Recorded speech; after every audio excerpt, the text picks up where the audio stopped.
everybody, welcome back to My Big Sister Podcast. My name is Grace and this is my big sister Josie. Hello everyone, in today's episode we're going to be talking all about the pill, birth control, acne, hormones, all of that really fun stuff. Yeah, I feel like we've had a lot of requests for this type of topic, so let's get into it. So this topic was my idea because Lord's new album Virgin came out recently, and in a lot of the interviews she's been talking about how she came up with some of the ideas for the album when she came off birth control. Okay. And how she was like walking around and suddenly for the first time in 10 years she was like ovulating. Yeah. And when you're on birth control you don't naturally ovulate. Yeah. And the whole album is kind of based on this whole like weird like hormonal shift that is going on, and like how it gives you like these feelings of like almost power or like new awareness of your body and like your bodily processes and all of that sort of stuff. And also she talked about how when she came off the pill she got really bad acne, and she was quite honest about that in interviews, and I'd never really heard a celebrity be so honest about that sort of stuff. Like I feel like a lot of the time no one's talking about that. Like no one's really being honest about whether they're on the pill or not, and like when they have acne they're not going to be talking about it in interviews. They're just going to deal with it privately and like pretend it didn't happen. So I was quite inspired by that and her honesty, and I felt like it would be a good one to talk about in today's episode. I'm not really up to date with like Lord's new album. I feel like I've listened to some of the songs. I do love Lord. Like I loved her first album when I was like a teenager, but I feel like I've not kept up to date, so I need to like get back into her. Yeah, she's definitely had, well, she only releases albums every 4 years, so there's always quite a big gap in between, and I feel like she does a lot of growing up and changing in between each album. And I just feel like with this one she's just gotten so honest and like so, I mean, it's a lot about like the body and like some of it's quite gross. One of her vinyl pictures is her like basically naked. Yeah. So it's kind of like like, and the album cover is literally an X-ray of her pelvis. Yeah. And you can see her IUD in her body, like, so she's just fully letting it out in the open. Like I feel like, well, I haven't listened to the album, but I would say that it's quite like a niche topic because I feel like most albums are just about like love, whereas this, if it's like about that, then it's definitely like a way kind of off. But then I guess Lord does always just sing about like her life and what's going on right then and there. Yeah, so I feel like it's just this is what she was going through at the time of writing the album. And I think it is quite a universal experience that a lot of people go through, like especially people on birth control and like, you know, regulating your hormones and regulating your body, and like even if you're not on birth control, just like having a period is like a crazy experience to go through, like the hormonal fluctuations and all of that sort of stuff.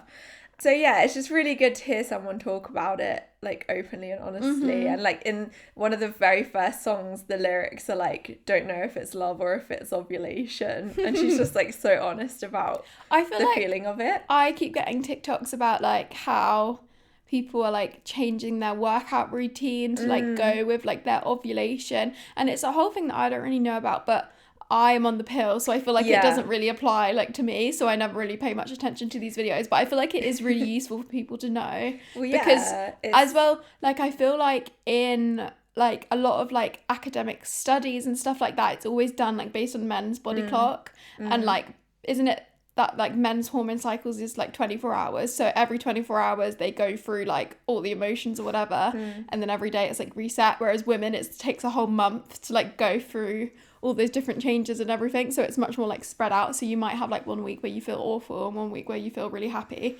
I think there's so much that is only just being understood now about all of this stuff, and so much of like even things like fasting that makes so much more sense for men, but for women it doesn't necessarily make a lot of sense, especially if you're going through this hormonal fluctuations. Like you might not want to be fasting when you're on your period, but is anyone talking about that? Or any of those like fasting men like considering the fact that women are on their period or like ovulating or whatever? So I just feel like there's so much about this topic that just goes unspoken, and I don't know, but then it's quite confusing when you're on the pill because it's almost like a lot of those things like you were saying with the fitness and stuff just don't actually apply. So then it's like, well, do I need to listen to that? Like what state is my body in? It's kind of confusing, and I still don't really understand it, to be honest. Anyway, let's go back to like our experience on the pill, because I feel like we haven't really even talked about this on the podcast yet. So when did you first go on the pill? What age were you? Well, so I went on it for my skin when I was 16, so that is really, really, really young. Like, I'd hardly had any periods before I went on the pill, which was quite strange. Like, even now when I think about it, like, I wish I'd experienced that a bit more, and like I wish my body had known what that was like before I went on the pill. But I went on it because of my skin, and a lot of the time they now say, like, if you went on the pill to help your skin, you're pretty much guaranteed when you come off it that your skin will explode. And I feel like that not sounds explode, like, literally, not like explode, just get bad again, but like get really, really bad. And that's what happened to me, and I feel like that's what happened to Lord as well, because she said that she went on it when she was 15. So it's kind of similar experience, and I don't know, I just feel like it's masking something. But... So were you on it like consistently since then? And then, pretty much. Yeah. So I went on the pill when I was 15. So I went on it for my skin, and it did help a little bit, but I still ended up having to go on Accutane eventually because my skin got bad. But I really liked like the routine on it, and I didn't actually have that many bad side effects. And I know so many people have like so many bad side effects, and just want to say for this episode, like, do not take our advice as like your doctor's advice. Always check with your doctor. We're not recommending you do or don't go on the pill or anything like that. And there's no right or wrong answer for anyone. It's so individual. Yeah, and like the specific brand of pill you might be on, your friend might be on it, it'll be absolutely fine, whereas if you go on it, you might have lots of really bad side effects. So it really is just individual, and sometimes people have to try like so many different ones before they find one that works for them.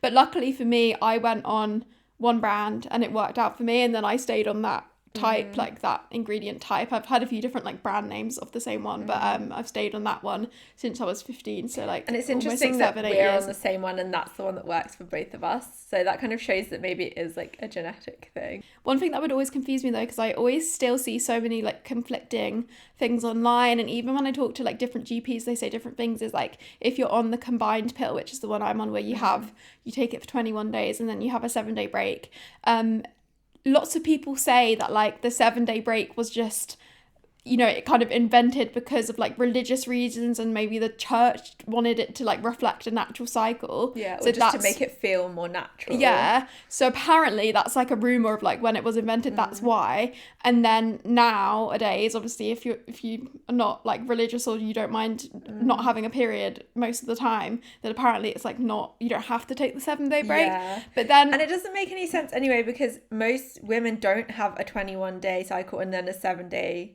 bleed, like when they're just normally having their cycle. Like most people are slightly off that. But then I have in the past, like when I would see things about it, like I have done in the past, like not taken my break week for like a year, but then I was getting like weird side effects, and I went to the GP and they were like, oh, you need to start taking the 7-day break. Yeah, that's so it's similar to what happened to me. It's really like conflicting, and I feel like I still don't even know what's the right thing. I don't think anyone knows. I've asked so many different doctors. When I think about it, I'm like, surely it makes the most sense to carry on taking it every day. Like no other medication you take like such a weird timed break, like 7 days in a month. Like, yeah, it's quite weird, and I don't really know. I don't think anyone knows. I've asked lots of different doctors like what is the standard, and they're like, oh well, if it works for you then you can do this. And it's like, yeah, well, is there actually any research about this? Like, are we all just randomly stopping for 7 days because someone randomly decided that's what was gonna happen? And then when I see the TikToks of like syncing up with your cycle, whatever, I'm like, so is my like premenstrual time before I have the break? But I don't think it is, because my body doesn't know I was about to stop taking the pills. When you're on the pill, it's like your body thinks it's pregnant. Yeah. So your body doesn't have a cycle. I never realised that until like last year when I saw a TikTok about it. Yeah. I didn't realise that that's what like your body thinks. Your body it's suppressing all of the... pregnant. Yeah, it's suppressing all of the hormones. So it stops trying to make a baby because it thinks there's already one in there. Yeah, exactly. Which is crazy. And I just don't understand how like the pill... How did they invent that? Convinces your brain to think that when your brain knows you're not pregnant. Like, it suppresses your, I think it's your estrogen, and then gives you a synthetic form of the estrogen. So it's like it's suppressing your natural cycle, and then giving you like a fake version of it, so you don't go crazy. But there is also, like... That's why some people do go crazy. Yeah. Because it's synthetic. There are so many, like, side effects of the pill. Like, when you look at the packet, like, there's just, like, a crazy amount. That packet is scary. It's like a beach towel, like, amount of side effects when you, like, unfold the little paper thingy. Yeah. But, I mean, the pill I'm on, I feel like I wanted to say, like, on here that I have actually had a good experience with the pill, because I feel like you do hear so many horror stories, and if you're someone listening to this that's like not sure whether to go on it or not, or like is trying to decide, I would just like to say, like, I've had a pretty good experience on it. I don't feel like I've had many bad side effects, but then I have been on it so long that, like, I don't really know what, like, it might be causing me things that I'm not even aware that it's because of the pill, because I've been on it that long. Well, that's kind of like, so I think when I was 29, I decided to come off the pill, because I was really, really anxious at that time, and I was thinking maybe it's just the pill. And you know, when you're taking something, you know, like, oh, I just don't want to be taking this anymore. I just had this really strong feeling that I didn't want to be taking it, and so I came off it, and it was really bad timing, because it was like about 6 months before my wedding, or maybe about 9 months before my wedding is when I came off it. And then 3 months after I came off it, my skin got insanely bad. Like, I started getting really, really oily. And then I started feeling, I think it's similar to what Lord was describing, like, I started feeling myself ovulating. Like, I feel like my brain became a different person. That's weird. And it was really, really strange. And I was like, is this just, I think it, now looking back at it, I don't think it was like I became a different person. I think it was like my hormones were just so dramatically shifting, because it was like my hormones had just woken up from like a sleep from 15 years. And they were like, oh my God, like, this is, so I don't think it fully changed me. And I don't think the pill version of me is like the fake me, and the off the pill is the real me. It's just when you're going through all these hormonal fluctuations, it's like really, really insane, and your body is not. Well, it's the same way, like, when you're not on the pill and you have like PMS and you feel more angry or whatever, like, that's because of the hormones changing your body. It's just that, but like way more extreme, I guess. Yeah, and so the pill actually does, for a lot of people, help a lot of symptoms like PMS or like heavy periods and things like that. So I think it really does help a lot of people. And I've noticed recently there's a bit of a trend online towards like anti-pill, very much like natural cycles, going back to that natural side. I've seen a lot of influencers doing ads for like natural cycle things. There's like, some of them are just apps, or some of them are like temperature devices where you like take your own temperature and it like works out what stage in your cycle you, because I didn't know that you could only get pregnant like 2 days of the month, which I feel like is not talked about. Like, I guess in school they're trying to like make sure you don't get pregnant, so they're very much like, be careful, it can happen at any time. But then actually when you like look into it, it's like you can only normally conceive on like a few days of your cycle a month round. But like, it can, like, there is risks on other days. Sometimes it can stay in your body, and then like, so basically like there are risks. You have to be careful. It's not like literally only on those 2 days, like, it can hang around, and like there can be things, and it also just depends. Like, I feel like everyone's bodies are so different. Like, obviously some people have like much more chance of getting pregnant than other people, so it just, and you don't really know, like, when you're a teenager, like, if you've got but, like, a body that is more likely to conceive and things like that. But so yeah, I think this natural cycles thing, you know, I think it's a good idea in theory, there's science behind it, and like, I understand it, but it's still risky. It's still more risky than, like, you're still more likely to get pregnant if you're practicing that form of contraception than on the pill. Yeah, so that's just one thing that I don't think is spoken about enough. Is like, but I think, like, if you're someone who is adamant they don't want to be on any sort of like hormonal methods, maybe you know, it's like better than nothing. But and then there is also the copper IUD, which, coming back to Lorde, is what is on her album cover, because she is clearly now like having a contraceptive, but it's not a hormonal contraceptive, so that's interesting. So that is an option, but like, for me personally, I do not want a big metal thing stuck up inside me. That just freaks me out. Same. I feel like I have heard like some horror stories from friends. Apparently it's like more painful than giving birth and stuff. That's but then, what I've heard. like, but I don't want to scare anyone who's considering getting like, it. I feel like it does work for a lot of people. I think for some people it's not even painful, but for some, I've just heard some when I heard Olivia Neal's it. podcast about it, she really scared me away from getting it, because she talked about how like bad her experience was. But it really just depends on like what sort of, like, it depends on literally every single person. Some people will have it and love it, and it's really easy because you just have it You don't have to and think you don't about have to it. think about it for like, I think it's like 7 years. And also there's like the ones you could get put in your arm. I think that's something I would maybe more consider trying, because it doesn't seem as like invasive. But then I know friends that have gone on that and like they just had a constant period. Like I feel like I've known friends who've had that you as really well. have to find a method that works for you, because obviously we have both found that the pill works best for us, but that's probably because we've got similar hormones and genetics, whereas someone else listening to this might try any other method and it might work a lot better for them. Yeah, and I've known lots of people who have tried lots of different types of pill and none of them work for them. They just make them feel like mentally not okay, and like that is just the case for like some people. And I think as well, like just the act of remembering to take a pill every day as well is a lot. Like I don't really know how I manage to do it, because normally things like that I'm so bad at consistency, but I do manage. I normally take mine before bed, so I like just remember every night to take it before bed. And it is kind of a weird experience, like you are just taking this little thing every day. And I think sorry to keep talking about Lord, but she wrote like a newsletter, because she sends these little email newsletters, and 5 days after she came off the pill, she wrote one, and she was like, I've stopped taking these little yellow pills every single day. 5 days ago I took my last one.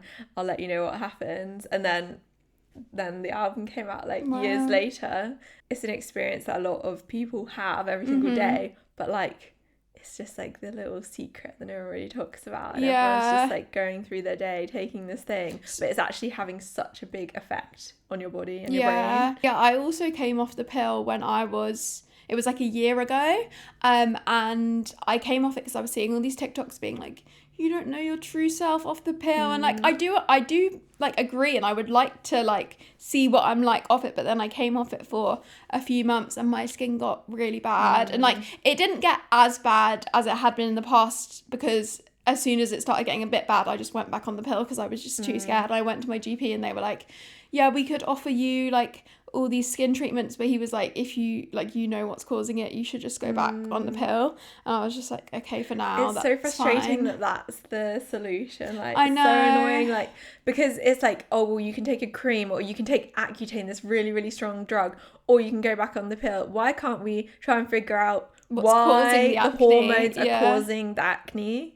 Why aren't we talking about rather that? than just like masking it? I feel like any women's health issue that you go to the doctors, they'll just tell you to go on the pill. Like I feel like just so many of my friends like have like suspected like endometriosis or like PCOS, and the doctors are like, just go on the pill, and like it's just crazy. And I think the pill like in some cases can cause issues like that, so it's like scary that they just kind of hand it out to anyone that wants it. Or it can mask them to the point where you don't realise until you come off it that there's a big problem with certain things. But yeah, I'm so conflicted. I feel really like in the middle between like I appreciate it for what it is, and for that it does stop my acne, and like it does kind of regulate my hormones, and like I feel quite stable like hormonally. I'm not having these big like mood swings all the time.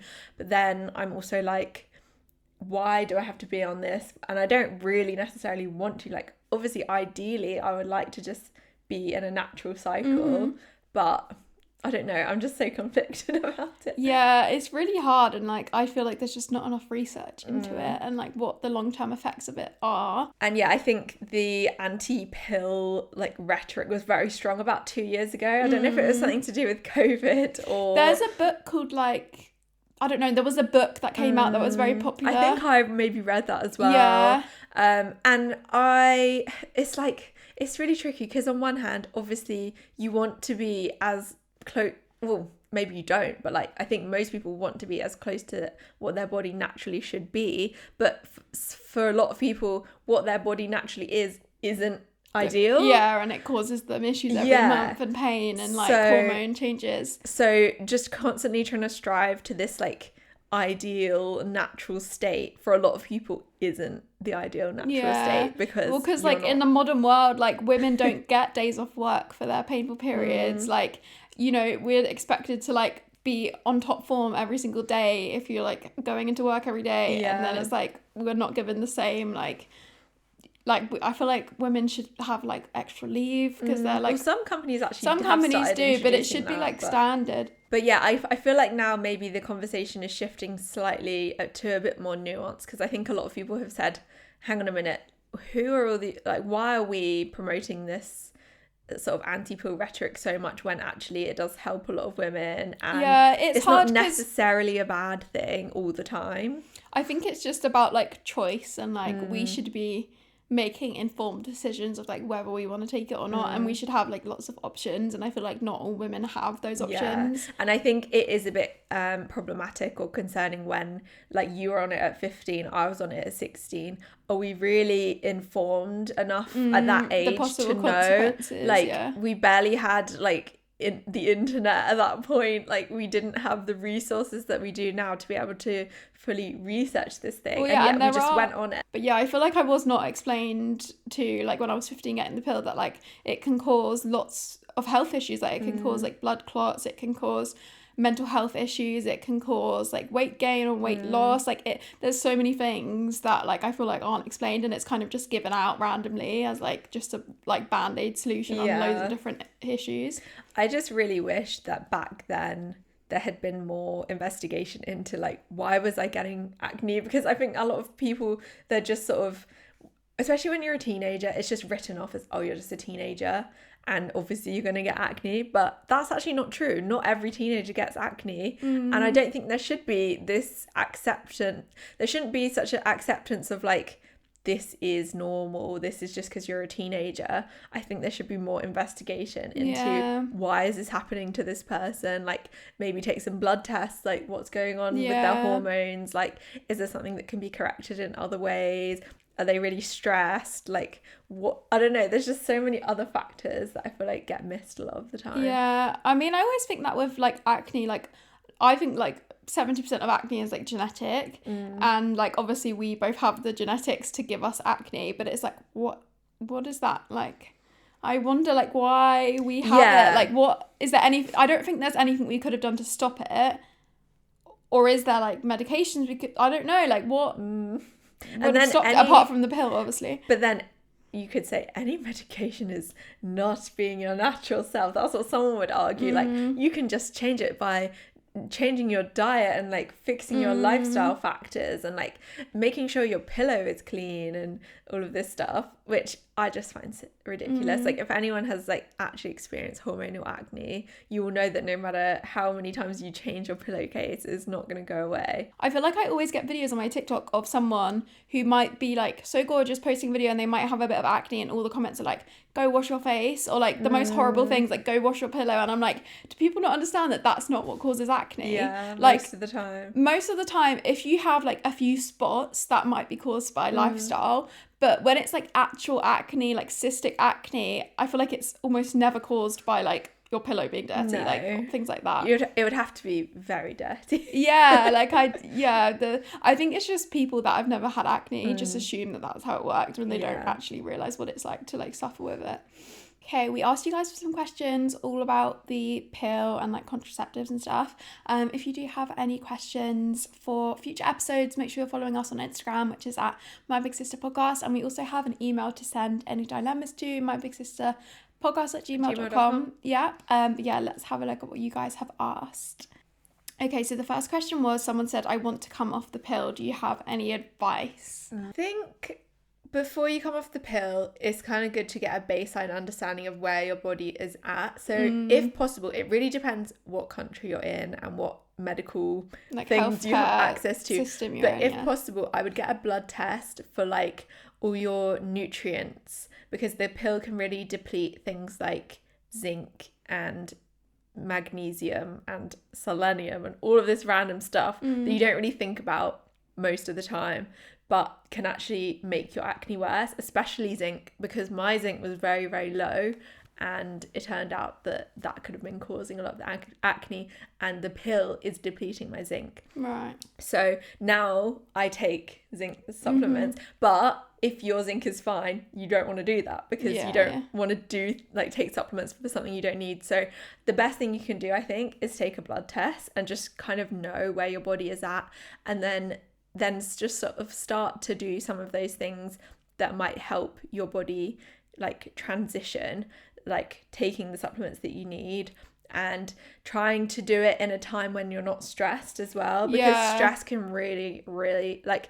it is going to be a bit crazy. I don't know how long this person's been on the pill, but there will be some shifts going on in your brain and your body. Yeah. And I think doing it in a time when you're not stressed is a really good idea. Yeah, I would say that too. Like, try and find, like, say if you're in school, university, maybe do it like over the summer when you don't have like exams coming up, or like if you are at like work, try and pick a kind of time of year that's like less busy. And I would say just tell all your friends or family that you're comfortable telling, like, just because it can cause like mental health issues, and you really just want the people around you to be like aware that you might be more like sensitive, or you might need more like checking up on, or you might need like more snacks or whatever, or just like, as an explanation as to why you might be a bit all over the place. Crazy.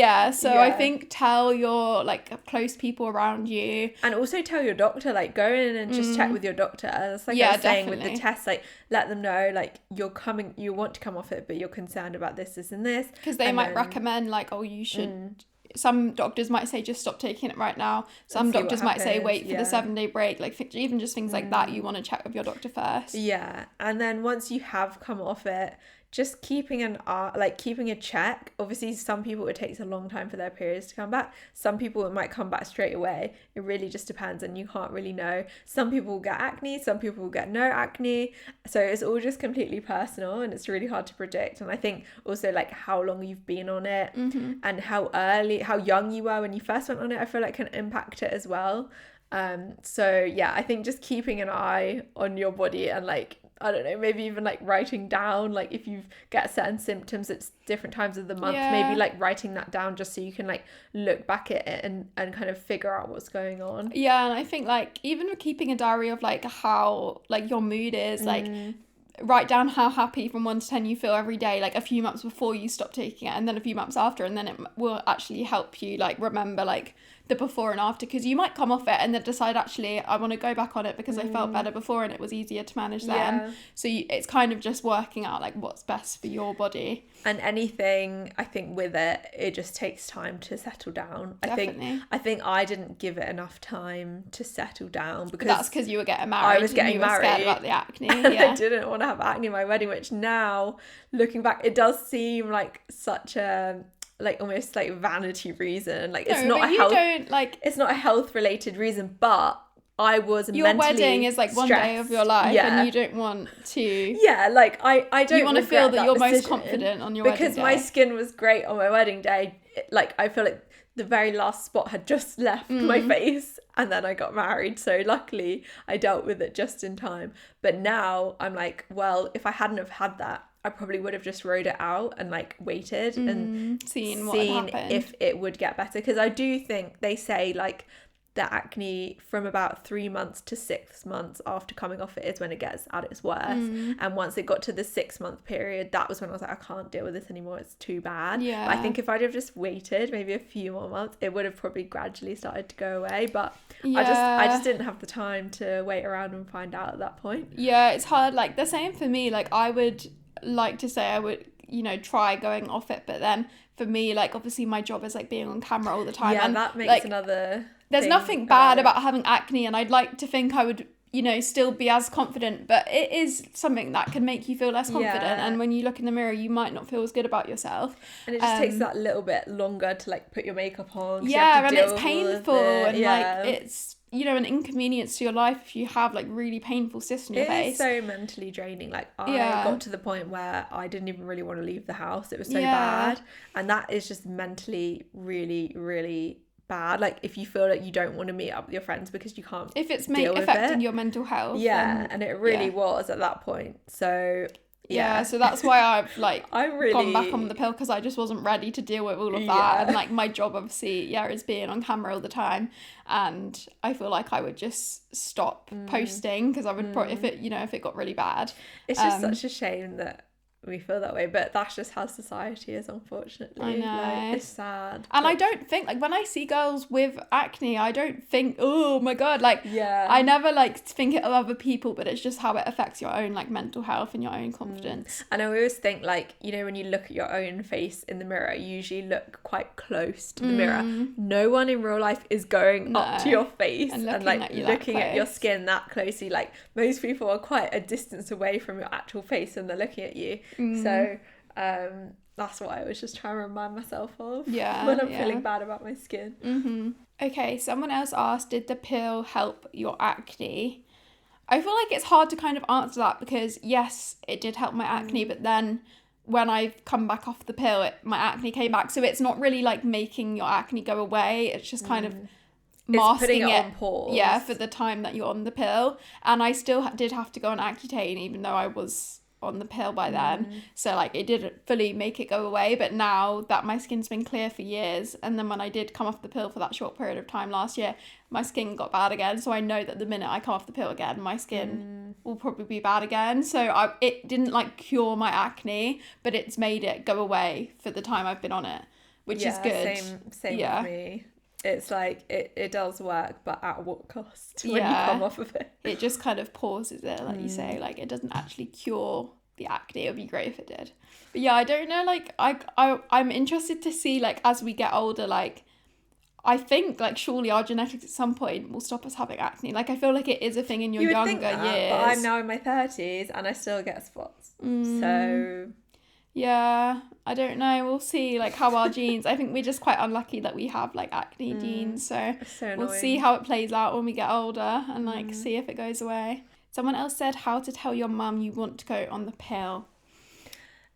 It depends who your mum is and how open she is to having this conversation. I think it can be really hard. Like I know I have friends who like had very kind of conservative parents or like religious parents, and it can be like very hard to like get them agree, because I feel like some parents just see it as like a contraceptive, stopping you getting pregnant, but when in reality the pill can help a lot of other things. As much as it can cause other issues, it can help your skin and it can help painful periods, it can help like heavy periods. So I feel like, but yeah, it really just depends like how strict your kind of parents are. But I would say just if you're going on it for one of those reasons, you need to just try and like educate your parents. Like if you can, like bring them to the doctor's appointment and try and get the doctor to explain to them like why you want to be on it. Maybe try and find like a documentary about it or like a YouTube video and like play it while they're in the room or something. Just try and explain to them that it's not just for those reasons, and like if you do have really bad skin, it might be the only thing that can help and it might be worth a try. And also like the contraception aspect is a positive thing. Yeah. Well, I don't know how old you are or what your situation is, but I'm presuming you're quite young. You're always better to be safe than sorry. Asking your mom's permission, like surely they would prefer that. That's the thing that I just don't think they understand. Like you're probably going to be doing it either way. So yeah, there's a risk of pregnancy either way, but if they let you take the pill, then there's much less risk of it. So you could use that line of argument, but I think probably the most effective form of argument is to talk about the other reasons you'd want to go on it. Because then, especially if your parents are a bit more conservative, they might not want to talk about that side of things, but they might be more open to talking about like more your of the other skin health or like things. Painful periods. Because it is like one of the main things that the doctors will give you if you have painful periods. Like I don't think there's much else medication that can really help that. So it definitely can like really help, and I know like so many friends who've had really painful periods and it's really helped them, and like their life has become much more manageable after going on the pill. So I think just trying to explain that aspect to your parents and like see if they will agree. But yeah, it is a tricky conversation, but ultimately just try and remember that it's your own body and you do have autonomy. No matter what age you are, I honestly think you should have autonomy over what it's hard though, because like if your parents insist on like coming with you to doctor's appointments and sitting in the room, it can be like awkward and like it's hard. Like if you're, you know, if you don't have a car, you can't like drive to the doctor's yourself and get an appointment. Like you've got to go with someone, so it's like hard if you've got strict parents. But you would hope that the doctor allows would the take space, your side, for you to have that decision like in that moment, even if it does feel a bit awkward to talk about it with your parents there. Hopefully you guys enjoyed this episode. We wanted to talk about it because we feel like this topic isn't really discussed that much, and I feel like Lorde somehow brought the conversation Josie out. is like number one Lorde fan. Yeah, and I want to like continue Lorde's conversation. What songs would you recommend on the album that are like to do with this, or do you not know the names yet? Yeah, so I guess Hammer is kind of talking about ovulation, and like I feel like in the song Hammer, it's like her just walking around feeling all like ovulating and like feeling all different because she's come off the pill. So I feel like that's like a good one.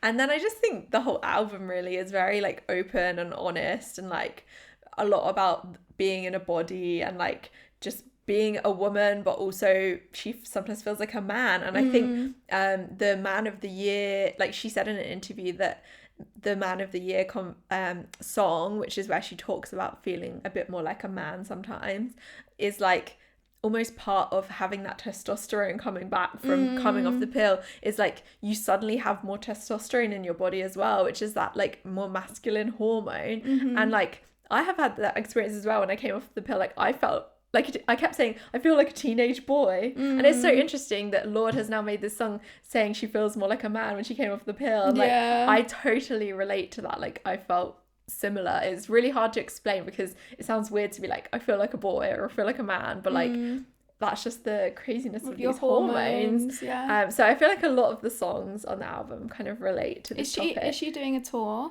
Yeah, she is. Have you got tickets? I tried to get tickets, but I couldn't get them. When is it? It's like end of 2025. And you couldn't get tickets? No, I tried. I was like on it. I had the code. I had all the pre-sale and all of that, and I just couldn't get it. That's sad. Is it in the O2? Yeah, it's in the O2. I like logged on and like I could see the seats, and then as I clicked on them, they were like disappearing, and that's so annoying. It's really annoying. So yeah, unfortunately, I'm not going to see it, but I really want to. Okay, I think that's all we've got time for. I am actually feeling quite tired. I don't know if you guys could tell in this episode, I was feeling a bit more tired because I had a late night last night. And I've had a lot of caffeine. So I'm going to go have a little nap, and then we're actually having dinner together, aren't we? Yeah, we've ordered an Indian takeaway. I feel like half the time on this podcast we just talk about what takeaways we're having. I was thought this the other day, can we do an episode of this podcast where it's like Off Menu, the podcast? Oh yeah, I don't know such a good idea. Any of you guys out there listen to Off Menu, but it's basically this podcast with these two like British comedians, James Acaster and Ed Gamble, and they like go through with celebrities their like dream main course, like dessert, starter, drink, and it's like basically celebrities talking about like their favourite ever foods. Poppadoms or bread. Yeah, they have to pick poppadoms or bread at the beginning. It's a whole thing,